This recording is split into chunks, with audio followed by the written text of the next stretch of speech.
Paulit-ulit mo sinasabi sa hearing na ito, kasambahay, kasambahay, kasambahay. So parang fairy tale, pinapalabas mo na kawawa ka, na galing ka from humble beginning, and nagsikap ka, yumaman ka, etc. Hindi. Don't use that word kasambahay kasi pinagluloko mo lang kami.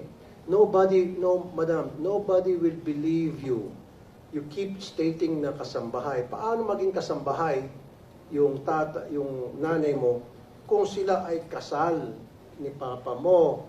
Maliban na lang kung si papa mo ay nagsisinungaling dito sa birth certificate. And what is the reason why would he lie? Di ba? Bakit magsisinungaling yung papa mo? And then, again, sinabi ko na to for the nth time, and hindi ka interested na si papa mo nagsisinungaling? Hindi mo na sinabi na, bakit kaya ito si papa sinungaling? Bakit kaya si papa ay magsalita? Siyempre, ususuhin mo yan. Papa, sinasabi mo, kasambahay si mama. O, pero kasal pala kayo ni mama. Papa, 2 beses kayo kinasal ni papa. Ay, papa, 2 beses kayo kinasal ni mama. Bakit? And yet, you keep insisting na kasambahay si mama. Those things na very simple, you should have asked. But you did not, right? Why? Your Honor, yung birth certificate ko po, binigay po sa akin ng tatay ko nung hiningi ko po sa kanya.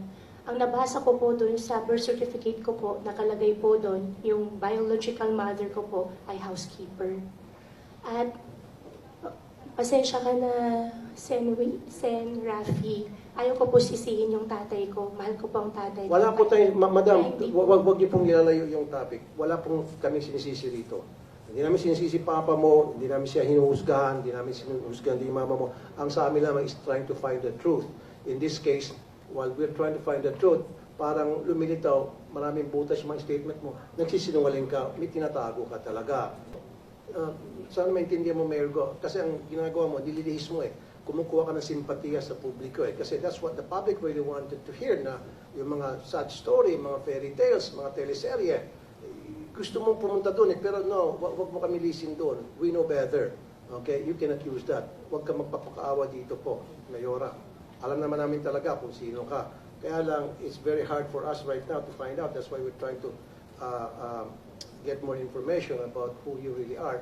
Because we know, and everybody knows here, everybody listening and watching, and you know in your heart, na inconsistent ka and you're lying. You're lying through your teeth. Sometimes kasi sa pagsisinungaling mo, akala mo yung pagsinungaling mo nagiging totoo na. Because sanay ka sa pagsinungaling, you've been living in a life of lying. Base po doon sa mga statements na mga binitiwan mo na sa amin. Salamat yan muna, Madam Chair.